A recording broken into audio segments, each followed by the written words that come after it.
Many of you might have heard this story of bodies being found in a U-Haul, up to 100, from what I understand, outside of a funeral home. And they know those bodies have been there for quite a few days because they said the stench was unbelievable. Well, I have a story that came out in New York Post, May 1st, 2020.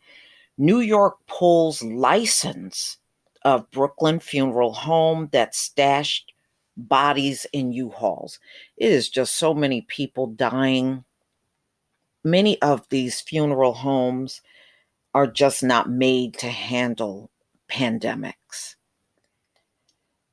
State health officials on Friday suspended the license of an appalling Brooklyn funeral home that stacked decomposing corpses in unrefrigerated rental trucks, unbeknownst to family members, the Post has learned. So many of the family members of the victims didn't even know about this. Following an investigation by the State Department of Health, I issued an immediate suspension order to the Andrew T. Cleckley Funeral Home in Brooklyn, whose actions were appalling, disrespectful to the families of the deceased, and completely unacceptable, Health Commissioner Howard Zucker said in a statement referring to Andrew T. Cleckley Funeral Services in Flatlands.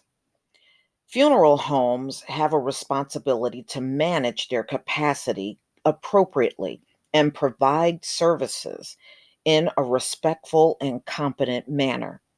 We understand the burden funeral homes are facing during this unprecedented time, he added.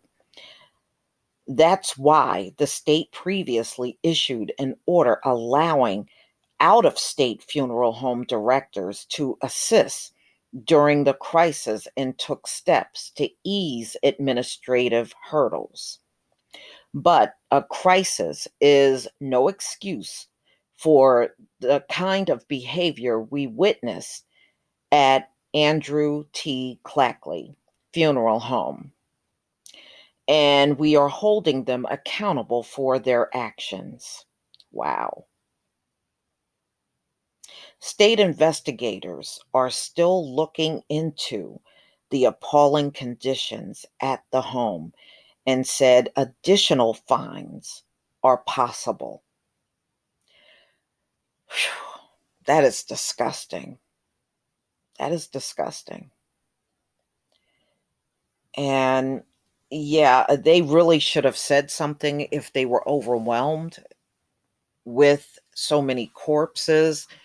And, even the family at least would have had the option of looking for another funeral home if they just couldn't handle all of the bodies. But to store them, because dead bodies decompose very fast. I mean, he didn't even have them in a refrigerated truck, just unrefrigerated U-Hauls. Oh, wow. Mm. Well, no defense, but I sure hope this funeral home never gets their license back. They don't deserve it. This was a pretty sick thing for them to do. I think the fact that they could have at least asked for help or notify someone they were being overwhelmed with all of the incoming bodies, that would have been the right thing to do than to just stack these bodies on top of each other and they're decomposing and they're not refrigerated. Oh, it's no telling what condition a lot of those bodies are in now. Wow. Y'all, please tell me what you think about this story. Please leave your comment and subscribe. Don't forget to hit on the notification bell, and I'll see you on the next video. People at least expect their loved ones to get the best possible service from a funeral home when they die. I mean, this is just complete neglect. But y'all, please tell me what you think. peace family.